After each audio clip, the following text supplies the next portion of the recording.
Today, it looks a lot like any other barren desert.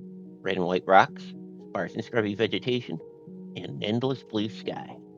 But 231 million years ago in the late Triassic period, things were very different. Land was incredibly lush, with rivers flowing through it. Herds of animals that looked like crosses between lizards and pigs, with sharp beaks shuffle around, rooting for tubers. A pair of eyes poke out from the surface of a pond. Staring back, you realize they're a dead ringer for crocodiles, though you know there's something different. And staring in the background, for now at least, are the beginnings of what will become the most famous lineage in all of Earth's history. Welcome to Ischigualasto. Ischigualasto is located in the northwestern part of modern Argentina. The name means Valley of the Moon in the now sadly extinct language of the Diaguita, who lived in these lands before the Spanish came. And honestly, the landscape does look rather alien. Things change a lot over millions of years, however, and when they were laid down, the rocks of Ischigualasto, like many fossil-bearing terrestrial formations, were rich floodplains. Animals and plants would die and be covered by silt carried by the waters, preserving them for all time. Ischigualasto formed during a part of the Triassic period called the Carnian Age. At this time, the famous supercontinent of Pangaea was starting to break up. This meant that areas once deep in the continental interior were now much closer to the ocean, and in turn, the rain could reliably reach them for the first time in millions of years. In addition, temperatures spiked by 4 to 6 degrees Celsius, allowing more water to evaporate off the ocean, further fueling storms. This is known as the Carnian pluvial event, and it lasted about 2 million years. Now, I know what you're thinking, and no, we're not talking about 24/7 downpours. It was instead a much higher frequency and intensity of rainstorms. Regardless, it was a warm, wet world. The animals of Ischigualasto really represent a changing of the guard. 80 million years before, the lineage of amniotes, that is, egg-laying vertebrates, had reached an important fork in the evolutionary road. One line, the synapsids, would go on to become the mammals. The other, the sauropsids, gave rise to the modern reptiles, birds, and one other group whose identity you may well have guessed. We're getting to them. Be patient. In any case, for the first 60-odd million years after the great amniote split, the synapsids were dominant, giving rise to names you might know, like Dimetrodon and Gorgonopsids.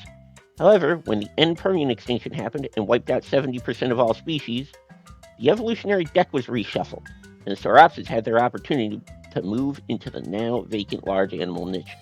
Hyperodapodon was one of the most common animals in Ischigualasto. It was about 4 feet long and seems mainly to have fed on roots and tubers.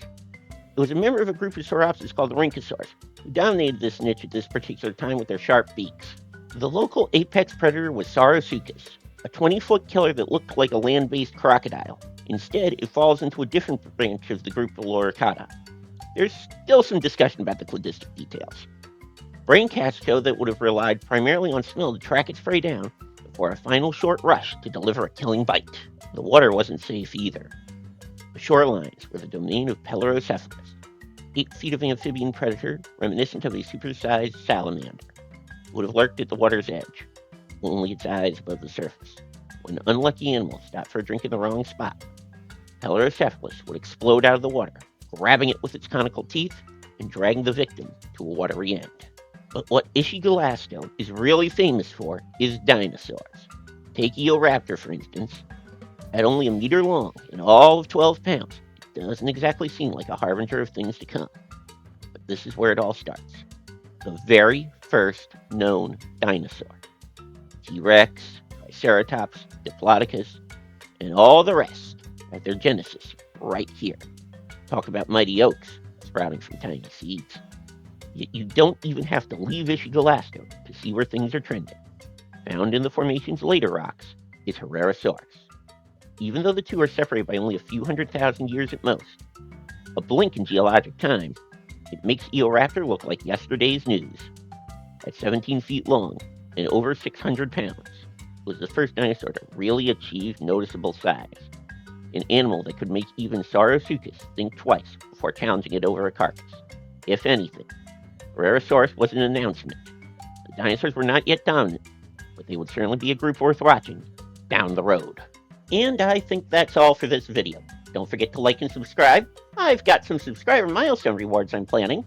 Sign up on Patreon and mention some paleontology topics you want to see me tackle in the comments. I'd love to hear your feedback and get some ideas for future videos. Hope to see you in the next one!